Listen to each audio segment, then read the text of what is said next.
नमस्कार, मैं हूं तान्या। आप देख रहे हैं राष्ट्रीय एक न्यूज। आइए नजर डालते हैं आज की कुछ खास खबर की ओर।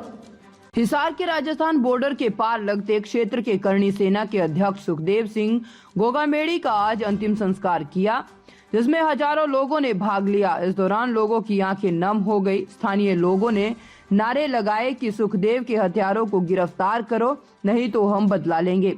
सुखदेव का शव रथ से लाया गया और बाद में सभी लोगों ने श्रद्धांजलि दी। इसके बाद शव को उनके घर पर ले जाया गया और उसके बाद सुखदेव सिंह अमर रहे के नारे लगाते हुए शव उनके खेत में जमीन में लाया गया। यहाँ पर उनका रीति रिवाज के साथ अंतिम संस्कार किया गया। कौन कौन है परिवार में उनके? परिवार में 3 भाई थे हम। छोटा तो पहले एक्सपायर हो गया था। हर बर्थडे कल ये हो ही गया भाई साहब सुखदेव का। अभी मैं एक बच्चा हूँ, दलीप सिंह। 3 भाई थे। सुखदेव जी के परिवार में कौन कौन है, कितनी पत्नियां, कितने बच्चे हैं? सुखदेव जी के परिवार में 1 पत्नी है, 2 लड़की है। बच्चियां भी छोटी हैं, नाबालिग हैं? हाँ, छोटी है, 8-8, 10-10 साल की। तो कभी आपको ही महसूस हुआ है कि किसी ने कोई आपको धमकी दी हो, परिवार के साथ कोई क्षति की कोई आशंका? हमारे को तो नहीं दी, भाई साहब को देते थे। जो गैंग है ना, बिश्नोई गैंग, एक वो है गोदारा गैंग, ये काफ़ी धमकियाँ दी थी। पंजाब पुलिस ने राजस्थान पुलिस को भी बताया था, पर राजस्थान पुलिस ने अभी सुनी नहीं, ने इसको उठा दी। जब से ये कांड हो गया, आज ये इतनी सुरक्षा ले रखी है। पहले ये दी हुई होती है 5-7 आदमी, तो ये काम आज होता ही नहीं भाई। आज मीडिया के माध्यम से मैं बताना चाहता हूँ आपको, अगर पहले सुरक्षा देती तो आज काम ही नहीं होता इतना। किस वजह से आपको लगता है कि उनको निशाना बनाया गया? ये निशाना तो पहले धमकी देते थे, फिरौती मांगते थे। ये गैंग बढ़ रही है राजस्थान में, पूरे राजस्थान में फैल रही है। कभी किसी को देते हैं, कभी किसी को देते हैं। और इनको 10 बार पहले भी मिल चुकी है धमकियाँ। सरकार को भी अवगत करवाया था, स्कूटरी दी नहीं हमारे को। अभी सरकार से यही मांगे कि हमारे को स्कूटरी दें और जो भी मांगे हैं वो पूरी करें। कल बात आवे पर, उनके भरोसे पर, लेकिन आरोपियों का इनकाउंटर होना ज़रूरी है, तभी न्याय मिल पाएगा। हाँ बिल्कुल, ये सही बात है। इनकाउंटर होना चाहिए, बिल्कुल जायज़ बात है। लोग याद कर रहे हैं, बहुत याद कर, पूरी जनता ही कर रही है, पूरा देश कर रहा है। ये चलते थे, पूरा देश याद कर रहा है। पिता की तरह ही थे शायद आप? हाँ, पिता के तरह, बड़े भाई थे, पिता की तरह ही थे। पूरी अपने धर्म की रक्षा को लेकर, गौ रक्षा को लेकर सक्रिय थे। 36 कौम है, सबको साथ लेके चलते थे। 36 कौम है जो भी, सबको साथ लेके साथ चलते थे। हुआ था हिसार के अंदर, हुआ था कोर्ट के अंदर ही हुआ था। आप क्या करते हैं सर? हम तो खेती बाड़ी करते हैं, दुकान करते हैं। पूरे हिंदुस्तान के कोने कोने से लाखों लोग यहाँ पहुँचे हैं और हमारे उस भाई को श्रद्धांजलि दी है, लेकिन हर मन में ये टीस है अभी तक कि उन हत्यारों का हमारे भाई ने क्या बिगाड़ा था। वो सुखदेव सिंह जी जो 3600 कौम के लिए न्याय की बात करते थे, गरीब की बात करते थे, गाय की बात करते थे, उनके ना कोई उल्टे सीधे धंधे थे, ना कोई और चीज़ थी, फिर क्यों उनको टारगेट करके और ये इस तरह का सामूहिक हत्याकांड राजस्थान? हम चाहते हैं कि जो ये NIA को जांच दी गई है, उन अपराधियों को और उनसे भी बड़े अपराधी उन लोगों को मैं मानता हूं कि पिछले 3 वर्षों से हमारे भाई सुखदेव सिंह जी, करणी सेना और हमारे राजस्थान की तमाम संस्थाएं राजस्थान सरकार से उनकी सुरक्षा की मांग कर रहे थे।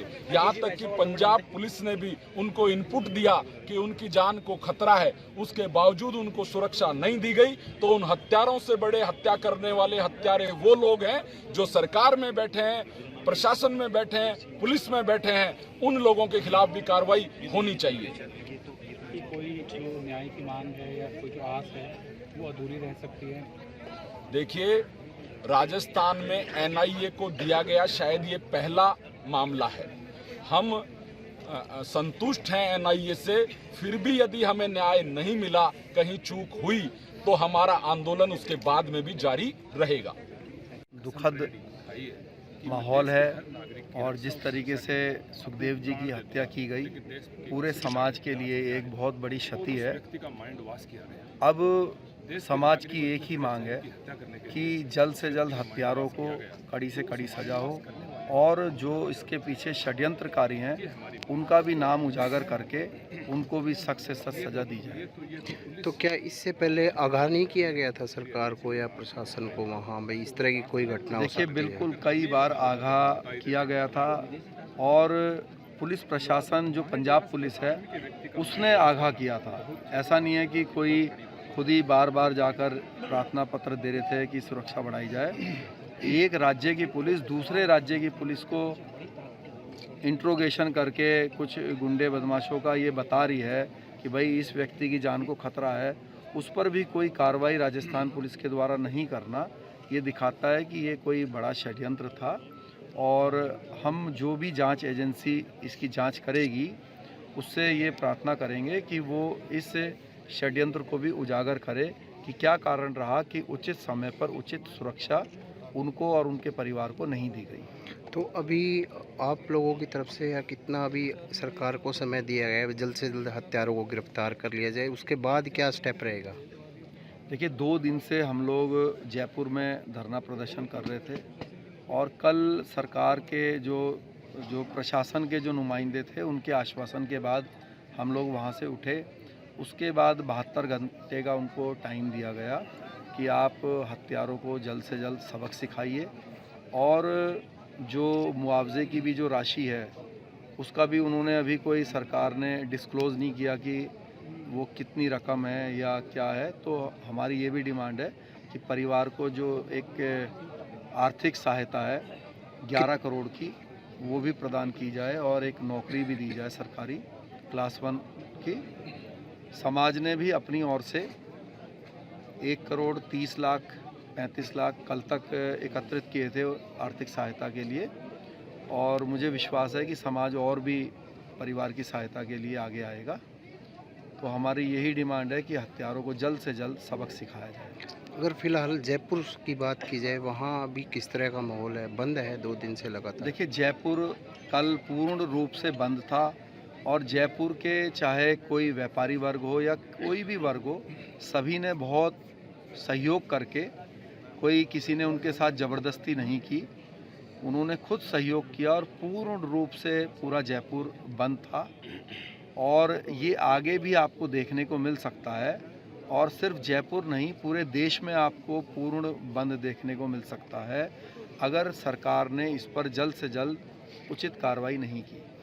तो सरकार से किस तरह की कोई 11 सूत्रीय कोई मांग भी रखी है? 11 सूत्रीय बताते हैं। देखिए, 11 सूत्रीय या 20 सूत्रीय नहीं है, उसमें मुख्य मांग यही है कि जो हत्यारे हैं उनका एनकाउंटर हो और षड्यंत्रकारियों का नाम उजागर करके उनको भी कटघरे में लाया जाए कानून के।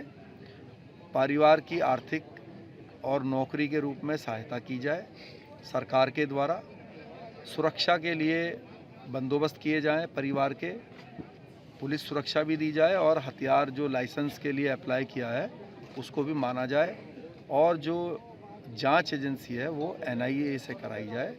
तो इसमें से बहुत सारी जो मांग हैं वो कल मान ली गई थी, तो इसीलिए वहाँ से फिर धरना समाप्त किया गया और आज अंतिम संस्कार करवाने के लिए हम सब लोग यहाँ मौजूद हैं। Sir, your name and post?